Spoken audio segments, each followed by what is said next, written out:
Oke, halo teman-teman semuanya. Kita berjumpa kembali di kuliah spiritual. Oke, masih membahas topik yang kemarin, ya, luka batin karena uang. Ya, saya mendapatkan respon yang cukup bagus dari teman-teman semuanya. Artinya topik ini memang benar-benar menarik.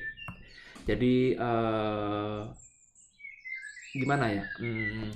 Memang luka batin ini sifatnya adalah subtle ya. Jadi karena uang ini luka batin kita nih apa? Luka batin kita nih subtle sekali, saking halusnya sampai kita sendiri nggak pernah merasakan bahwa sebenarnya apa yang kita lakukan sekarang ini berdasarkan luka batin itu. Jadi apa yang kita lakukan sekarang terhadap uang itu dilandasin oleh luka batin yang belum sembuh ya, sehingga apa yang kita lakukan itu salah persepsinya. Ya, menghasilkan persepsi yang salah sehingga kita juga punya value yang salah, persepsi yang salah tentang uang itu sendiri. Jadi itu adalah topik kita. Ya, nomor satu adalah kita harus tahu luka batin apa yang kita alamin sehingga kita mengalami problem dengan keuangan. Ya, jadi kalau Anda sekarang mengalami problem keuangan, kemungkinan besar itu kalau kita cari sumbernya itu jawabannya dari dalam, pasti dari dalam. Dan dari dalam itu pasti ada yang beres di internal Anda sehingga Anda salah menilai uang. Karena apa? Karena pada dasarnya uang itu netral sebenarnya. Dan kalau kita lihat secara prinsip ya, kalau kita lihat secara prinsip keuangan secara sederhana aja, prinsip keuangan itu sebenarnya semua ya akan menjadi win-win. Semuanya akan win-win. Contoh misalkan saya punya toko nih, kembali lagi ke toko yang kemarin. Ya. Dan kemudian saya punya toko, saya jualan barang. Oke, saya jual barang, saya kulak barang ya. Nah, barang saya terjadi penjualan. Jadi Anda beli, teman-teman beli barang saya, sehingga saya dapat dapat apa? Dapat dapat duit ya, dapat duit. Dan kemudian dapat rezeki ya, dapat dari rezeki itu saya dapat keuntungan. Oke, dan kemudian keuntungan itu saya pakai lagi buat beli barang. Ya, ini ada satu siklus kan, betul nggak? Satu siklus sehingga saya bisa melayani lebih banyak lagi ya. Toko ini saya buka toko ini kan sebenarnya memudahkan hidup klien saya. Anda nggak harus pergi jauh-jauh, Anda nggak harus kulak kemana-mana, cukup datang aja ke toko saya, belanja barang apa yang Anda butuhkan ada di toko saya. Anda butuh sabun, beli sabun di toko saya. Anda lagi butuh tepung untuk bikin kue, ada toko saya jual tepung. Anda mau minum teh, toko saya jual teh. Anda nggak harus pergi beli tepung ke ke ke Rusia misalkan, penghasil tepung gandum. Anda harus bikin gandumnya sendiri. Nggak perlu. Nggak perlu. Anda nggak perlu lagi beli teh, nanam teh sendiri. Nggak perlu. Kenapa? Karena sudah ada petani yang menanam dan petani itu menjual ke distribusi dan toko lah yang menjual itu barang itu ke Anda. Jadi artinya toko ini membawakan manfaat bagi pelanggannya, bagi konsumennya. Nah, sementara si konsumen pun juga sama siklusnya. Si konsumen katakanlah dia kerja di kantor misalkan. Dia kerja di kantor, dia juga menjual skillnya, menjual jamnya, menjual waktunya dia. Sehingga dia untuk mendapatkan apa? Mendapatkan uang. Ya, mendapat uang. Dan uang itu dipakai buat belanja di toko saya. Dia mendapatkan barang yang berguna bagi hidup dia. Nah, ini adalah suatu circle, suatu siklus. Karena itu kemarin saya katakan bahwa uang ini adalah bagian dari energi. Ya, bagian dari energi yang seharusnya ini akan berputar dengan sendirinya. Kalau energinya ini sampai terhambat, berarti ada something wrong kan? Ada something wrong di mana? Karena sistemnya memang dibuat seperti itu. Sistemnya dibuat bahwa kita ini semuanya win-win. Ya, kalau Anda berpikir untuk tidak win-win, ya maka Anda akan merusak sistem. Contoh misalkan nggak win-win. Misalkan saya nawar harga barang sampai gila-gilaan misalkan, atau saya mencuri barang di toko ini, maka akibatnya toko ini akan merusak siklus ini sehingga dia nggak bisa kulak barang lagi. Betul? Karena apa? Duitnya nggak cukup, keuntungannya nggak cukup, bayar pegawai dan segala macam nggak cukup lagi buat kulak barang, akibatnya barang makin berkurang dan nggak bisa melayani. Ujung-ujungnya yang rugi ya kembali ke pelanggannya lagi. Jadi siklus ini sudah ada. Ya, yang menjadi tidak beres itu adalah kalau kita ada something wrong di dalam diri kita sehingga kita ini keluar dari sistem. Kita menganggap bahwa sistem ini adalah sistem yang tidak menguntungkan kita atau yang membuat kita menjadi terpuruk dalam hal keuangan. Ya. Nah, mari kita sekarang lihat yang pertama kemarin, luka batin ini harus kita ketahui dulu ya sebelum kita mencari solusinya bagaimana. Jadi harus tahu dulu bahwa luka batin itu memang ada. Ya, bahwa itu pernah saya alamin. Seperti yang kita bahas di video yang pertama tentang power. Ya, sudah kita bahas panjang lebar di video yang pertama, katakan bahwa uang adalah power. Uang identik dengan power. Sehingga kalau Anda sekarang mencari uang, tujuannya apa? Saya mencari power. Ya, ujung-ujungnya cuma satu, luka batin ini adalah menjauhkan Anda dari bahagia, betul nggak? Karena semua orang kalau mau dicari, ujung-ujungnya Anda bahagia nggak dengan diri Anda sendiri? Lebih mudah bahagia atau lebih sulit bahagia? Kalau Anda lebih mudah bahagia, maka percaya nggak percaya, kebahagiaan Anda itu nggak melulu ditentukan oleh banyak sedikitnya uang yang Anda punya. Ya, nanti kita akan belajar tentang itu. Lanjut lagi. Oke, nah, problem yang pertama sudah dibahas dengan sangat jelas. Sekarang kita akan masuk ke luka batin yang kedua, ya. Karena menganggap bahwa uang itu sama dengan benda. Benda. Things itu berarti benda. Kepemilikan benda. Oke? Nah, simpelnya begini. Siapa dulu yang waktu masih kecil, oke, itu kepingin punya sesuatu, ya, mungkin temannya beli mainan atau mungkin tetangganya beli mobil baru, tapi Anda nggak bisa memiliki itu karena kendala uang.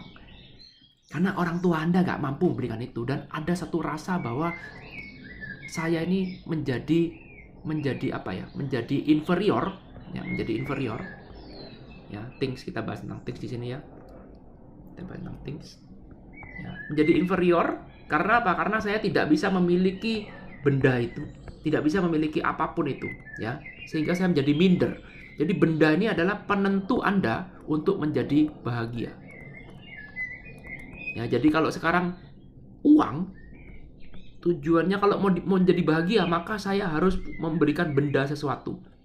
Saya tunjukkan benda ini kepada orang yang dulu pernah menghina saya, bahwa saya ini adalah orang yang kaya raya. Orang yang kaya raya itu ujung-ujungnya saya ini adalah orang yang bahagia. Saya bisa membeli apapun.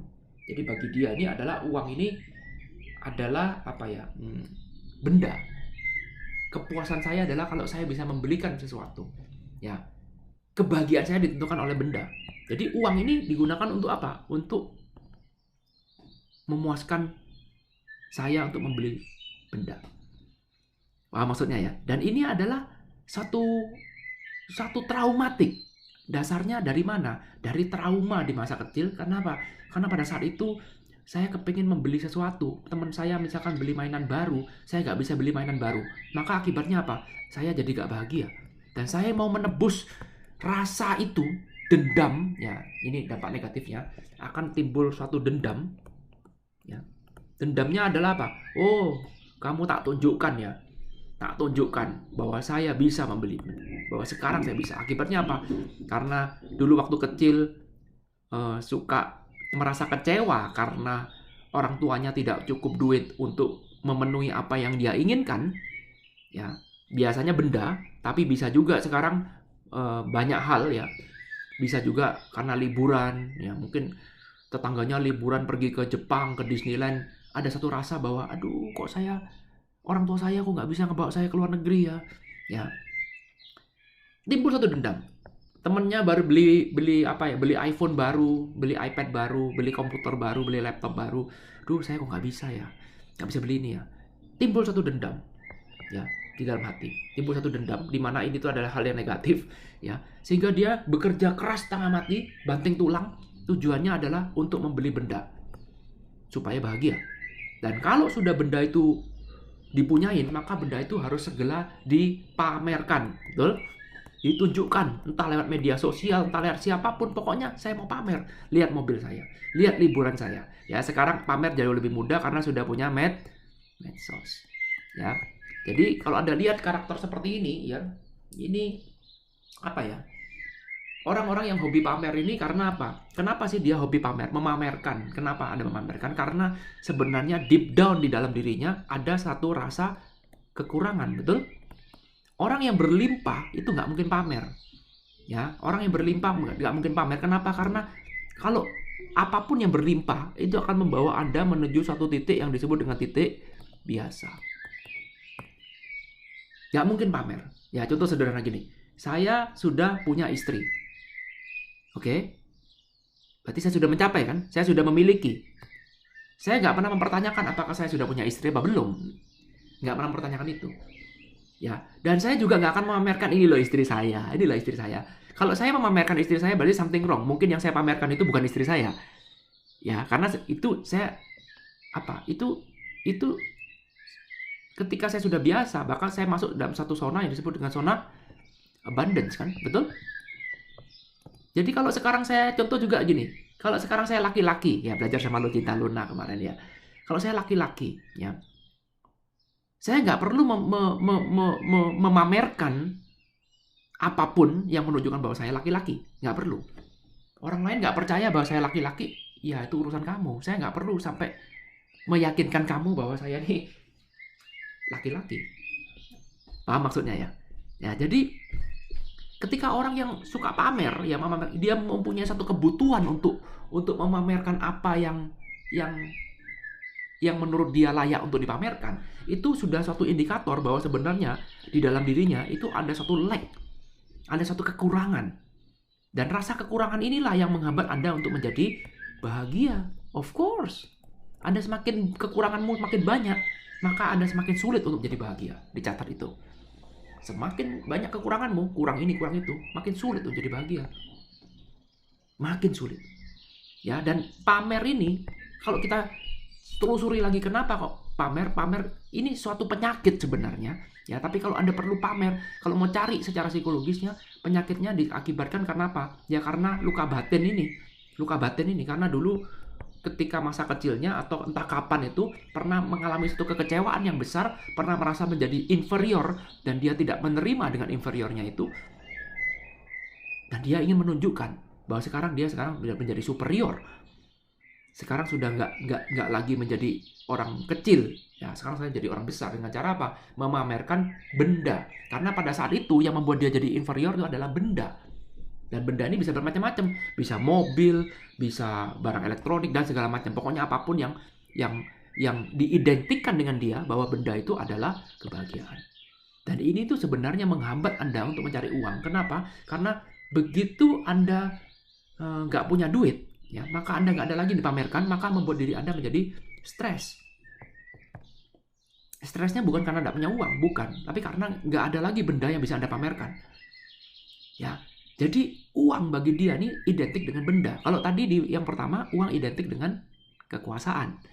Kalau nggak punya uang, nggak punya kekuasaan, stres. Kalau yang dua ini adalah uang sama dengan benda, rumah, mobil, apapun lah, ya, rekening bank. Ada artis yang hobinya pamer rekening bank misalkan.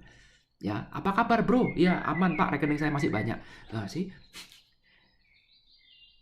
Ya jadi value-nya itu adalah tentang benda. Kenapa Anda harus mengatakan bahwa uang saya masih banyak, tabungan saya masih aman? Orang nggak pernah tanya tabungan Anda berapa, nggak pernah. Tapi kenapa Anda mengungkapkan itu? Karena itu adalah prioritas, betul? Bukan ngomong salah atau benar loh ini ya. Enggak, ini bukan video menghakimi siapa yang benar siapa yang salah, enggak. Orang pamer pun itu sebenarnya ya baik-baik saja, fine-fine aja. Di video ini kita hanya mempelajari secara psikologis apa sih sebabnya orang suka pamer. Perhatikan, ketika Anda bertanya, halo Pak, apa kabar? Ya, baik Pak.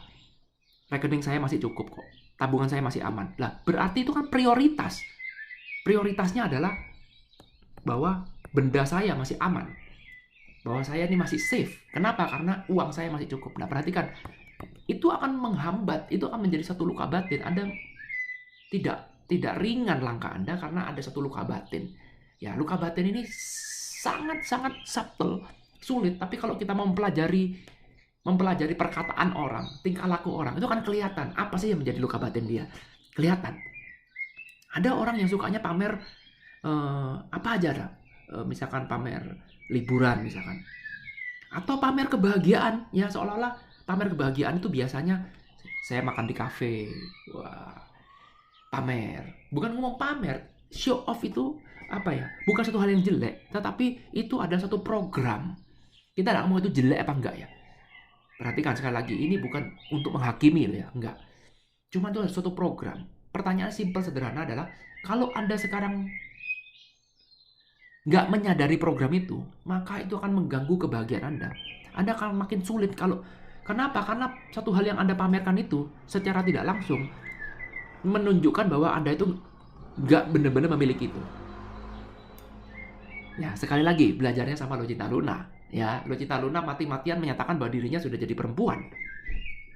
Tadinya dia laki-laki, tapi orang nggak bakal mencari tahu, ya nggak bakal mencari tahu apakah dia laki-laki atau perempuan, atau mempermasalahkan apakah dia dulunya laki-laki atau memang benar-benar perempuan, kalau dia nggak menunjukkan like-nya ini loh. Tetapi kalau dia sekarang tingkah lakunya memamerkan kewanitaannya dia, misalkan minum Kiranti, syuting bikin konten minum Kiranti guys, ya kemudian dia datang bulan, datang bulan guys, ini loh saya beli pembalut wanita. Nggak ada seorang wanita dimanapun yang benar-benar wanita yang tidak meragukan kewanitaannya dia memamerkan bahwa sekarang guys saya lagi datang bulan loh guys, ini loh buktinya. Paham maksudnya? Nggak ada guys. Nggak ada teman-teman semua sampai ketularan guys. Seorang yang benar-benar wanita, yang benar-benar wanita yang tidak dipertanyakan, minum Kiranti bikin konten guys, saya lagi datang bulan guys, ini saya minum Kiranti loh, berarti saya perempuan loh ini. Nggak ada yang seperti itu. Jadi dari sana tuh dia menyatakan bahwa sebenarnya dirinya tuh masih meragukan, dia sendiri tuh masih butuh bukti, masih butuh diyakinkan bahwa dirinya masih perempuan. Dirinya sudah jadi perempuan, bukan laki-laki lagi. Semakin dia menunjukkan, semakin dia minta pengakuan dari masyarakat, semakin dia menunjukkan bahwa sebenarnya dia tuh ada rasa kekurangan. Meskipun secara fisik dia sudah jadi perempuan. Paham maksudnya ya? Sama juga dengan uang. Meskipun uang Anda banyak, tapi kalau dipamerkan, sebenarnya Anda nggak memiliki uang itu. Ya, kenapa? Karena orang yang sudah benar-benar memiliki uang itu nggak perlu dipamerkan. Betul? Trading misalkan. Ya, agak susah kita ngomong seperti ini ya. Kita bukan mau benar atau salah. Trading misalkan. Saya seorang guru, ya. Guru trading. Kalau sekarang saya nggak memamerkan tradingan saya, ya orang nggak percaya kalau saya profit. Tapi kalau saya memamerkan itu terlalu sering, maka orang berpikir bahwa, wah ini benar tadi dia profit. Perhatikan, orang yang profitnya jarang-jarang, dia akan segera memamerkan begitu dia profit. Tapi kalau orang profitnya udah sering, nggak perlu dipamerkan, ngapain mau dipamerkan? Ya sesekali boleh lah, karena susah. Kita ngomong marketing ini kan kita butuh bukti kan. Apa yang menjadi bukti kita? Kalau bukan hasil trading kita. Ya tapi kalau setiap hari pamer hasil trading terus, ya guys saya withdraw guys saya profit guys, ini loh guys, wah gampang cari uang guys, ini loh guys. Semakin sering Anda memamerkan, itu Anda menunjukkan bahwa sebenarnya Anda itu jarang-jarang profitnya. Bahwa Anda itu euforia, Anda itu belum masuk kategori biasa. Belajarnya juga sama Lucinta Luna. Ya dari sana itu kita belajar hidup. Kalau kita nggak menghakimi orang, kita tuh bisa belajar banyak kok sebenarnya. Ya karena itu saya nggak pernah benci sama Lucinta Luna. Apa yang dia pamerkan tuh, apa yang dia tunjukkan, apa itu sebenarnya kita bisa mempelajari sesuatu dari tingkah lakunya itu. Dan kalau itu ditelusuri, ya sebenarnya ya itu tadi, ya. Sama juga dengan benda ini, ya, itu akan menjadi luka batin. Kalau Anda menganggap bahwa uang sama dengan benda, ya kalau Anda tidak punya benda, maka sama dengan Anda tidak punya uang. Nah kalau Anda tidak punya uang, maka Anda tidak bahagia. Itu akan menghambat Anda. Benar-benar menghambat. Ya. Kenapa? Karena benda ini nggak ada yang everlasting. Rumah Anda dulu kelihatan mewah, bagus, 10 tahun kemudian jadi kelihatan jelek. Mobil Anda dulu kelihatan mewah, bagus, sekarang 10 tahun kemudian udah kalah teknologi. Handphone Anda dulu kelihatan bagus, sekarang handphone Anda sudah jadi kelihatan jelek 10 tahun lagi. Jadi Anda akan terus dikejar satu pemenuhan yang nggak akan ada habisnya. Kenapa? Karena Anda pasti akan bosan. Betul? Ya, pelajarin ini. Sadari, renungkan. Nggak apa-apa kalau memang Anda tipe yang ini, nggak apa-apa. Yang penting kita tahu bahwa, oh iya juga ya, saya nganggap uang itu sama dengan benda. Dan ini tuh adalah luka batin. Ada yang bisa kita bereskan di dalam. Kalau kita bisa dealing, kalau kita bisa berdamai dengan luka batin kita dulu, mungkin karena kita iri dengan orang lain, atau kita dulu kecewa karena orang tua kita nggak bisa memberikan kita barang yang kita inginkan. Kalau kita bisa selesai dengan itu, maka Anda akan selesai dengan trauma ini. Dan maka Anda sekarang bisa langsung menuju ke sini dengan lebih mudah. Itu loh poinnya, mengetahui. Yang penting Anda harus tahu dulu. Jangan pikir caranya bagaimana. Caranya bagaimana, Pak? Caranya bagaimana? Tahu aja enggak. Mau merenung juga enggak. Bagaimana Anda bisa fokus ke caranya? That's impossible. Sulit. Ya, masih ada berapa nih? Masih ada 3 lagi. Ya, 3 lagi. 3 lagi yang seru ya. Yang menyebabkan luka batin. Jadi maksudnya begitu ya. Jadi mungkin penjelasan saya agak muter-muter, tapi intinya adalah luka batin ini harus kita selesaikan kalau Anda mau selesai urusan dengan uang. Ya, jadi uang itu sebenarnya cuman gunung es yang muncul. Karena uang itu sebenarnya netral. Kalau Anda punya problem dengan uang, sebenarnya Anda punya problem dengan diri Anda sendiri. Dan kalau Anda punya problem dengan diri Anda sendiri, maka Anda harus menggali di dalam. Jangan melulu salahkan yang luar. Kita menggali di dalam. Ada apa dengan saya? Dan penggalian itu perlu perenungan. Anda harus merenung. Kenapa kok saya ini uang saya ini kok keluar masuk begini aja ya? Kenapa saya tidak kecepatan rezeki ya? Ada apa yang salah dengan saya? Kenapa saya begini? Kenapa saya begitu? Itu perlu perenungan. Nah, ini video saya ini kali ini mengajak Anda untuk memberikan bahan renungan. Jangan-jangan saya ini punya trauma di masa lalu. Karena saya bekerja sekarang berdasarkan trauma itu. Ya, sehingga bukan tidak punya uang loh. Ya, sama juga dengan orang yang punya power ini. Ya, orang yang punya power ini. Bukan berarti orang yang motivasinya mencari uang karena untuk mencari power kemudian ini satu hal yang jelek. Enggak. Cuman motivasi Anda itu based on kekurangan, based on trauma, sehingga Anda itu lebih sulit untuk menjadi bahagia, lebih sulit untuk menjadi puas dengan berapapun uang yang Anda punya. Kenapa? Karena ukurannya itu berdasarkan rasa sakit hati di dalam yang belum selesai. Itu loh poinnya, paham ya? Jadi kita nih mau melakukan sesuatu tuh apapun pasti ada core-nya. Ya, pasti ada reason-nya. Kenapa kamu seperti itu tuh pasti ada reason-nya di dalam. Inilah dasar Anda berpikir. Dasar Anda melakukan sesuatu pasti ada reason-nya. Kenapa kok saya cari uangnya seperti itu? Kenapa kok saya memanage uangnya seperti itu? Kenapa kok saya punya nilai uang seperti itu? Kenapa kok saya menganggap uang seperti itu? Karena ada reason-nya ini. Nah, kita nih sekarang lagi membradeli atau masuk ke dalam tubuh diri Anda sendiri, mempelajari kenapanya ini. Karena itu adalah dasar Anda bergerak. Kalau reason-nya sudah diganti, reason-nya berubah atau diganti, maka otomatis output-nya pun juga berubah. Karena ini adalah input. Betul? Kalau Anda mengubah output-nya, uang itu Anda itu cuma output-nya aja. Outside, di luar. Kalau input-nya di dalam, kalau outside-nya di luar. Jadi, kalau selama ini kita hanya fokus yang output-nya aja, bagaimana caranya, tekniknya, belajar A, belajar B, belajar C, Anda lupa mengganti di dalamnya ini, maka mau setinggi apapun outputnya akan sangat sulit karena dalamnya ini loh. Ini yang menyebabkan kenapa orang seminar yang sukses cuma sedikit. Ya karena bisa jadi ketika datang ilmunya sama tapi ininya tidak berubah, dalamnya tidak berubah. Maka kalau inputnya nggak berubah, maka outputnya sulit berubah meskipun Anda sudah belajar teori ABCDFG. Kalaupun iya Anda mendapatkan uang banyak, tapi uang itu tetap nggak bisa menghasilkan kebahagiaan. Paham maksudnya ya? Bukan berarti, Pak, itu Pak ada teman saya ya Pak, dia gila kekuasaan ya uangnya banyak. Iya, acuan kita sukses enggaknya itu adalah seberapa Anda puas dengan uang Anda, seberapa Anda bahagia, seberapa uang yang Anda punya ini bisa membawa kebahagiaan bagi diri Anda. Paham maksudnya ya? Bukan banyak sedikitnya.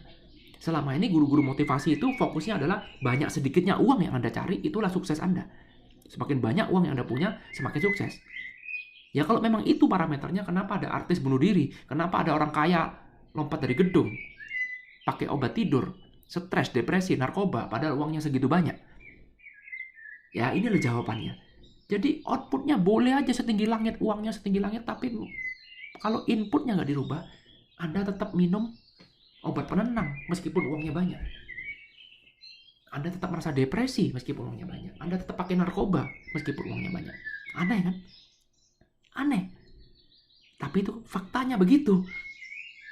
Ya, jangan kaget kalau Anda lihat banyak orang kaya kok makin kaya makin stres. Iya, kenapa? Karena dia hanya kejar outputnya aja, inputnya nggak diganti. Inputnya nggak pernah ditengok. Tengoknya cuma output. Belajar strategi A, strategi B, strategi C. Iya, bukan berarti output nggak penting loh ya. Penting. Tapi input inilah yang menentukan apakah Anda bahagia apa enggak. Supaya Anda bisa bahagia, ya luka batinnya harus diberesin. Betul? Ya, apa yang bikin Anda tidak bahagia? Luka batinnya. Lebih gila lagi kalau Anda bekerja berdasarkan luka batin. Dendam, tak tunjukkan nanti kamu ya.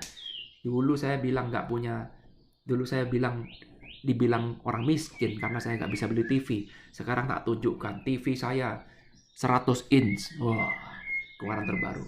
Sehingga orang berpikir, kenapa kamu beli TV? Mau pamer. Kenapa dia mau pamer? Oh, ternyata dulu ada luka batin yang belum dia selesaikan. Dan itu tidak cukup dengan TV. Dia nanti akan lari ke tetangganya yang nggak ada hubungannya dengan masa kecil, menganggap bahwa saya akan menjadi superior kalau saya punya benda. Tetangganya beli mobil Innova, wah kurang ajar dia beli mobil Innova. Saya beli mobil Lexus. Saya harus merasa superior. Jadi apakah saya butuh Lexus? Enggak, saya butuh untuk menjadi bahagia. Jadi saya mampu gak mampu, saya akan belikan. Karena apa? Saya butuh dilihat orang. Gengsi dong. Temennya beli Rolex seharga 1 miliar misalkan. Saya cuma pakai jam Casio yang harga 100 ribu, gengsi dong. Gengsi dong. Saya lebih kaya daripada dia. Nanti kan saya jadi malu. Nah, maka saya belilah Rolex 1 miliar dengan cara kredit. Bodo amat, yang penting saya sukses. Yang penting saya bahagia. Betul? Nah, kita hanya melihat itu sebagai sisi, oh itu jelek Pak, itu berarti saya nggak bisa mengendalikan diri, saya nggak bisa mengendalikan keinginan. Iya, Anda nggak bisa mengendalikan keinginan karena Anda nggak pernah tahu apa reasonnya Anda kok bisa seperti itu. Ya, karena itulah kita mau merenung, kita mau menggali dari dalam. Apa sih? Kenapa saya bertindak seperti itu? Pasti ada alasannya di dalam. Pasti ada satu kejadian. Karena everything based on program. Kenapa program itu bisa tertanam di diri saya? Pasti ada satu kejadian. Pasti, Pak. Anda nggak perlu pakai hipnoterapi yang terlalu canggih. Cukup merenung aja. Dan Anda niatkan diri, allowing hidup ini untuk memberikan bukti, menunjukkan kejadian apa. Maka percaya sama saya. Dalam waktu singkat, hidup akan menunjukkan dengan sendirinya. Lewat berbagai macam kejadian. Lewat berbagai macam cara. Anda akan tahu, oh begini. Ketika saya belajar ilmu ini, ya, nggak pakai hipnoterapi segala macam, tiba-tiba, muncullah suatu kejadian. Oh, ini tuh yang membuat saya. Dan itu tuh muncul dengan sendirinya, otomatis Pak. Oh iya, ada di sini teman yang habis lihat 2 video saya ini tiba-tiba muncul. Oh iya ya, minimal lah Anda bisa muncul. Oh si A, si B, atau muncul kejadian buat diri Anda sendiri. Coba deh, ya. Jadilah peka. Ya, jadilah peka. Nanti akan muncul, oh iya, ini kan gua banget ini. Tiba-tiba kenapa saya ngomong gua banget? Karena dulu saya pernah ngalamin ini dan itu memori itu muncul dengan sendirinya. Kalau belum muncul jangan khawatir karena kita masih punya 1 2 3 ya. Masih punya 3 lagi ya. Masih punya 3 lagi. Nanti pasti ada yang kena. Kalau ada punya financial problem ya sekarang ya. Dan itu tuh poinnya adalah harus kita bereskan. Kita tahu dulu apa penyebabnya dan kemudian kita bereskan. Pasti ada reasonnya. Kenapa kok saya sampai suka pamer begini? Kenapa saya tergila-gila sama benda? Kenapa? Perhatikan, ini nggak ada yang salah dengan itu. Nggak ada yang salah dengan itu. Ini bukan masalah benar atau salah. Bukan judgement. Orang boleh nggak mendewa-dewakan benda, mendewa-dewakan nomor rekeningnya dia, jumlah rekeningnya di banknya? Ya boleh-boleh aja. Nggak ada yang salah dengan itu. Orang boleh nggak jadi boros? Boleh aja, bebas. Tetapi kalau sekarang Anda punya financial problem, ya nggak ada salahnya itu kita kunjungin, kita tengok ulang. Karena sekarang Anda lagi punya financial problem. Kalau Anda nggak punya financial problem, ya bodo amat. Kalau Anda nggak punya problem dengan kebahagiaan, ya bodo amat. Teruskan aja pamer-pamer, it's okay. Nggak ada yang salah. Bebas-bebas aja. Bebas. Hidup itu pilihan, oke? Jadi kita nggak boleh menghakimi orang lain, nggak boleh, karena semua orang ada journey-nya sendiri-sendiri. Hanya karena kita nggak suka pamer, bukan berarti orang yang suka pamer itu salah, dosa, jelek. Enggak apa-apa, baik-baik aja, semua tuh baik-baik aja. Paham maksudnya ya? Ya, jadi sekali lagi kita belajar ini selalu saya ulang-ulang, jangan judgement. Ketika Anda sudah masuk zona benar dan salah, Anda masuk titik ekstrim, maka Anda menjadi part per part. Anda nggak totalitas lagi. Jadi melihatnya ini supaya Anda bisa mempelajari secara utuh, maka lihatnya secara total. Jangan langsung ke judgment. Ini pakailah buat mengkoreksi diri kita sendiri, bukan menghakimi orang lain. Oke? Koreksi buat diri kita sendiri. Iya ya. Kok rasanya saya pernah seperti ini? Iya juga ya. Nanti yang jawab itu adalah diri Anda sendiri, bukan saya loh. Ya, belajar spiritual itu seperti itu. Nggak semua pertanyaan bisa saya jawab. Kenapa? Karena pertanyaan itu sifatnya personal. Contoh misalkan seperti ini, Pak, kok saya nggak bisa muncul ya Pak? Kelihatannya saya seperti ini, tapi saya nggak tahu kejadiannya itu apa. Nanti jawabannya akan muncul dengan sendirinya. Dan yang munculkan itu adalah diri Anda sendiri, karena diri Anda yang tahu. Diri Anda yang tahu. Bukan saya. Saya nggak tahu apapun dengan diri Anda, nggak tahu. Saya hanya memberikan jalan, masuklah ke dalam diri. Karena itu nggak semua pertanyaan bisa saya jawab. Nggak semua, Pak. Karena yang paling tahu adalah diri Anda sendiri, bukan saya. Oke, jadi makailah pembelajaran kita kali ini bukan untuk menghakimi orang lain, tapi untuk masuk ke dalam diri.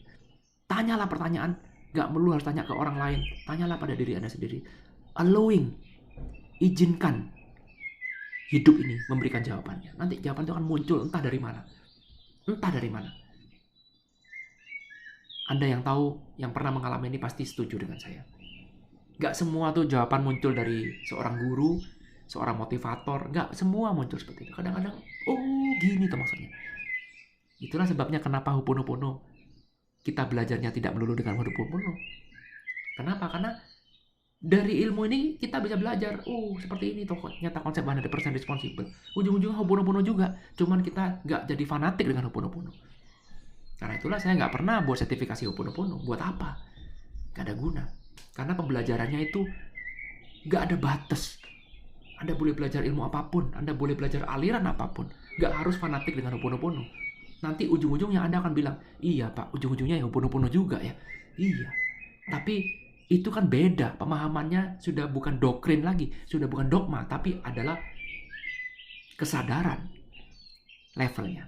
Paham maksudnya ya? Tapi kalau sudah dogma, nggak bisa. Ho'oponopono itu yang paling benar. Yang lain salah semua.